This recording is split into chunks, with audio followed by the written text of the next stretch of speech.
everybody. Welcome on into your go-to show for sports here on the Shore, the Delmarva Sports Insider. I'm Brandon Bossert. And I'm Chris Brunk.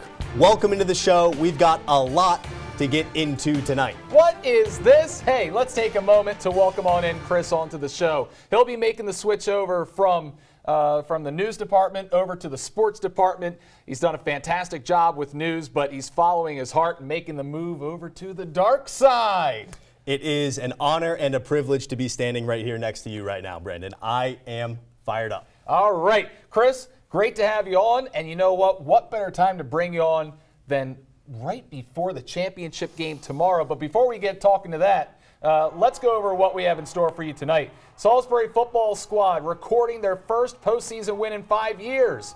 Now a trip to the quarterfinals is on the line. The high school hoops starting up this week. We'll talk about some of the top contenders in the area. And of course, the Decatur Seahawks looking to make history. This is it. The rematch, Decatur and Huntingtown, with a lot on the line, with it all on the line. Back-to-back titles, conference history, a historic winning streak. That's right. This has been a special team to cover for us. We've watched this team grow over the years, the senior class in particular. Been very unique here on the Shore. So much talent, and they've been a lot of fun to talk to as well over the years. Watching them come together on the gridiron, and you know what? It's the last time they're going to take the field. We were out at practice earlier this week to talk about the big game coming up tomorrow and what is on the line. You know, this is what they've been practicing for, and this is what they want. 4 months of practices, film sessions, and games comes down to 48 minutes on Saturday. Looking back on the season, it may not be too surprising that Decatur made it back to Navy Stadium, but it was never a guarantee. The first big test for this group was replacing Bryson Coleman. And the Seahawks' impressive group of playmakers, Division I athletes, David Chandler, Tribe Wise, and Ethan Bradshaw, were challenged to step up to help the new signal caller. Look, you know, there's a different quarterback. You know that, I know that. I don't want to hear that the ball wasn't perfectly thrown. Go make plays. The Seahawks found the perfect field general to take command, Johnny Hobgood, a junior who finished the season with 32 touchdown passes, while getting picked off just twice. A lot of credit to Johnny, you know, him coming in as a young guy, knowing and doing what he's been doing is pretty special. Decatur finished the regular season undefeated, unchallenged, winning every game by at least 21. That dominance came to a screeching halt in the second round of the postseason against Y-High, a squad they beat in the regular season by 5 touchdowns, but they had to overcome a second-half deficit to win by just 5 points. We were a little high on our horses, and that showed in the first couple games, but we really dialed it down and brought it all together and got to work. The reset button was needed. Decatur throttled Walkersville before their historic comeback in overtime against Westlake in the semifinals. Now will come the final test, the rematch with Huntingtown. A well-coached team, great defensively. Got the same D-line they had last year. We're excited, you know, it's competition. We love playing them. Offensively, very, very multiple. Got a lot of playmakers. Their special teams is top-notch. So we're going to have to play our best game to win. Keys to victory is just playing our game, you know, and doing our job, playing hard. Keep watching film, keep working hard, keep lifting, keep being humble, keep going. Just got one more game, so let's go do it. I know that Huntingtown, you know, they lost. And everything they've done all year long has been focused on beating us. Head coach Jake Coleman knows what's at stake, and he's not afraid to challenge his players, reminding them what they can accomplish and challenging them to rise to the occasion and take their place in Bayside Conference history. Do they want to take the next step? Do they want to go win the 28th game in a row and set a new conference record? Do they want to go back-to-back, the first team since CSD in 95, 96?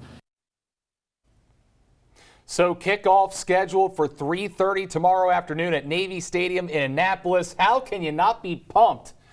Just watching them talk about the season that they've had and the past few seasons as well. You can tell how much it means to them and how big it's going to be tomorrow when they actually take the field. That's right. Now let's take a look back to last season's championship game real quick. Quarterback Bryson Coleman now with Vanderbilt.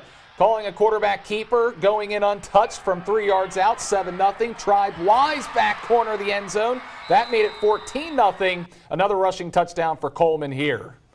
But Decatur needed stops at the end. Another graduating senior, Gavin Salido, making some key tackles on the final drive, and Decatur would take their first state championship 21-13, completing their first undefeated season in school history. Yeah, and now it's time to talk about tomorrow. It all comes down to 48 minutes on the field. What has to happen in those 4 quarters for Decatur to bring back that second state championship? We're going to talk about that now. Brandon, Decatur has been here before, not just the championship game, but the path that they've taken has to feel a little familiar for Seahawk faithful. You're facing Huntingtown again, obviously. Last year, you had a 1-point win over Milford Mill to get to the final.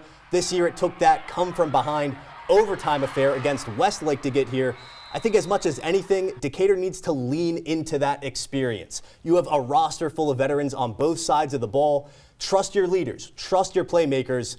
That's easy when you've got a guy like Davin Chandler on both sides of the ball that you can trust. Yeah, that's right. And to me, there are a few keys to victory for Decatur tomorrow. On offense, can the Seahawks pass attack take on that Huntingtown defense, one of the best ball hawking teams in the entire state? 22 interceptions for Huntingtown on the season so far. Can Decatur, we saw Hobgood, 2 interceptions on the entire season. Can he continue to take care of the ball like that? On the flip side, Decatur has been one of the best teams in the state at securing the ball. Not just with Hobgood, but also only losing 2 fumbles on the season. Can that continue tomorrow in that cold? On the opposing side, Huntingtown keeps the ball on the ground very often, don't go through the air very often at all. They ran for 339 yards last week against Milford Mill. Can the Seahawks front 7 contain that running game, that rushing attack? That's going to be a big key to this game. And hey, we've watched Decatur's defensive line contain Queen Anne's and Easton, and they've done a fantastic job on the ground. And you know what? If Decatur goes up by 2 scores, maybe that ground attack isn't as big of an issue for them tomorrow and force Huntingtown to go through the air. I'm sure that the Seahawks would love to see themselves front run their way to just a like championship they did last victory. Year, 14-0. That makes it a lot easier on your defense, making the other side one-dimensional, but you get the sense that this could be the toughest test of the year for them. Yeah. Oh, yeah, definitely. Maybe not as tough as last week. 20-0 down in the 3rd quarter, but you know what? They showed us no matter what happens tomorrow, they've got the heart of champions already. And make sure you stay updated while we're at this game tomorrow in real time. Follow WMDT Sports on Facebook and X right now. Well, Salisbury University football, they're coming off an impressive 2nd round showing against Kings College in the NCAA tournament. That's right. We're going to transition over to the college game now with Randolph-Macon coming into town tomorrow. We sat down with head coach Sherman Wood to pick his brain ahead of Saturday's postseason matchup at Seagull Stadium.